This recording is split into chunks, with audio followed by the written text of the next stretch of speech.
1947 সাল ভারত স্বাধীন হচ্ছে, কিন্তু সেই স্বাধীনতার মাঝখানে একটি কলম টেনে দেওয়া হয়েছিল যার নাম ছিল র্যাডক্লিফ লাইন।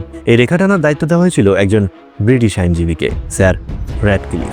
অদ্ভুত ব্যাপার হলো, তিনি এর আগে কখনো ভারতবর্ষে আসেননি। এই দেশের ভাষা, সাংস্কৃতিক বা ভূগোল কিছুই জানতেন না। তবুও মাত্র 5 সপ্তাহের মধ্যে তাকে নির্দেশ দেওয়া হয়েছিল ভারত আর পাকিস্তানকে আলাদা করতে হবে, রেখা টানতে হবে দুটি দেশের মাঝখান দিয়ে। আর র্যাডক্লিফ কাজটি সম্পূর্ণ করেছিলেন। পুরনো মানচিত্র আর কাগজের পরিসংখ্যান থেকে তিনি দেখলেন কোথায় হিন্দু বেশি আর কোথায় মুসলিম বেশি, কিন্তু উপেক্ষা করলেন নদী, রাস্তাঘাট, চাষের জমি, এমনকি হাজার বছরের গ্রাম আর পরিবার, যার ফলাফল হয়েছিল ভয়াবহ।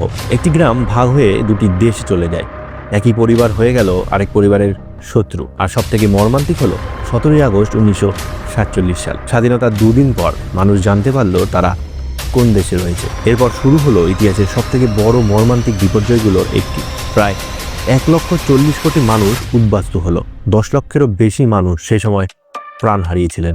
রাস্তাঘাট, ট্রাম, সব জায়গাতে ছিল রক্ত আর রক্ত। কাজ শেষ করে র্যাডক্লিফ তার পারিশ্রমিক নেননি, চুপচাপ ইংল্যান্ডে ফিরে গিয়েছিলেন। পরে তিনি জানিয়েছিলেন যদি তিনি জানতো এতটা পরিমাণে হিংসাত্মক, এতটা পরিমাণে রক্তাক্ত হবে, তাহলে তিনি এই কাজটি কখনোই করতেন না। র্যাডক্লিফ লাইন একটি শুধুমাত্র সীমানা নয়, এটি ছিল একটি কলমে লেখা লক্ষ লক্ষ মানুষের বেদনার ইতিহাস। একটি বড় দেশকে একটি লাইনের মাধ্যমে ভাগ করে দেওয়া হয়েছিল, যার ফলে প্রচুর মানুষ প্রাণ হারিয়েছিল, যার ফলে একই দেশের, একই গ্রামের বিভাজন হয়েছিল, শত্রু হয়েছিল পরস্পরের, যেটা আজও বহন করে নিয়ে চলেছে। আজও হিংসাত্মক হয়ে রয়েছে দুই দেশের সম্পর্ক, শুধুমাত্র একটি লাইন, ব্রিটিশ আইনজীবী র্যাডক্লিফ লাইন।